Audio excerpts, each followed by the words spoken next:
I agree that we are more fortunate than most other people in that we get this education system. But in a way, we are also unfortunate as this education system is also binding us down to a certain pathway where we must go through for jobs and stuff. Why don't you break out of it?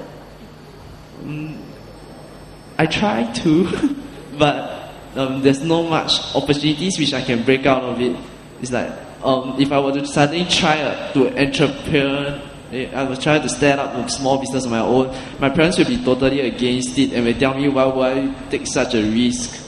Yeah, something like that. I agree, especially at your age. It is difficult to go against your parents' expectations. Maybe I should tell you about myself a little bit. When I was planning on going to university, being pressured by my parents, I actually applied for the law faculty at NUS and got in. Although in my mind, I was very sure that I would not enjoy studying law and that I really wanted to study things like English literature and philosophy. So I got into the law faculty and stayed there for 6 weeks. It was really miserable, and in the end I decided to confront my parents, and I told them that I had applied to transfer to the Arts and Social Sciences faculty, which led to like 2 weeks of them not talking to me, and in the end I actually offered them a compromise where I said, let me switch to the Arts and Social Sciences faculty and I will do a law degree on the side as an external law degree. So that was the condition that was set for me. And at that time, there were many schools here that ran the University of London law course in Singapore. So I actually did NUS during the day, and in the evenings I would troop down 3 times a week to a school in Middle Road to do this law course. And I did it for 2 years, and I actually sat for the exams for 2 years. Eventually, my parents gave up. And after the second year, they said, okay, we realize that you have told us this many times that you do not see yourself being a lawyer, and we realize that you don't really enjoy this, and this is taking away from whatever that you really want to do. And eventually they agreed to let me drop my law course, which I did. So it is difficult, and I really resented them for, pushing me in one particular direction. But that is life, and parents want the best for you. I now realize that they just wanted the best for me, and to them, a lawyer would go on to make more money and have their own practice, and they do, right? It's just not my idea of what would make me happy, or not my definition of success. And that's why I posed you the earlier question.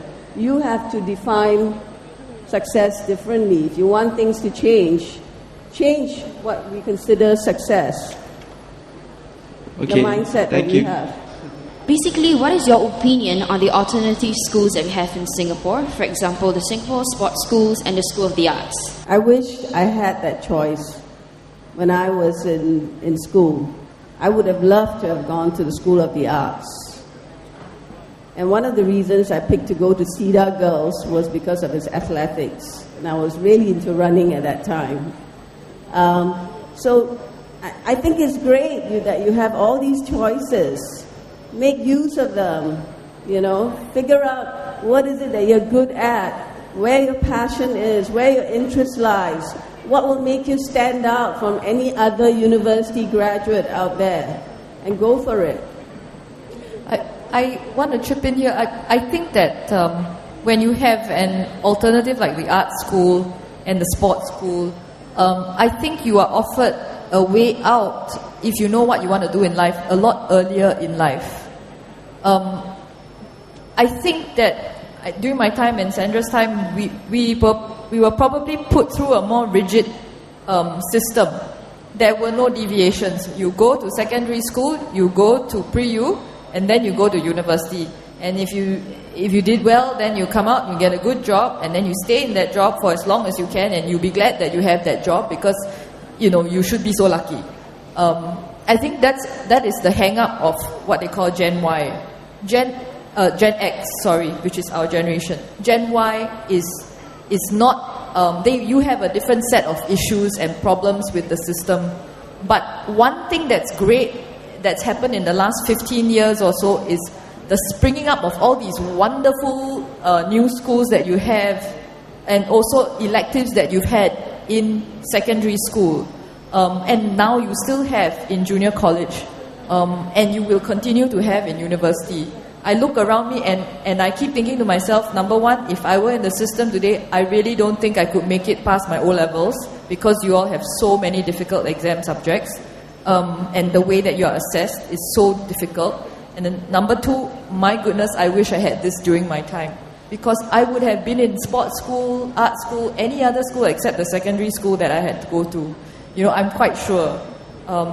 Just because it's different, and a hostel-like life in sports school, for instance, you stay on campus, you have your laundry done for you, and I can see the students there are so happy. You walk down the halls and they all say hello. They just say hello to you, even if they don't know you. Art school, the campus is just fantastic. It's bursting with energy, and students are traveling overseas when they are young. I mean, we never had those opportunities. I have to say I'm incredibly jealous. So I think that you should exploit all these opportunities. If you're thinking about overcoming expectations and standards set by your parents, you've got to show them they are real experts in something else. You've got to show them that there is an alternative. They are more likely to consider what you want in life if you can show them you're really good at something else.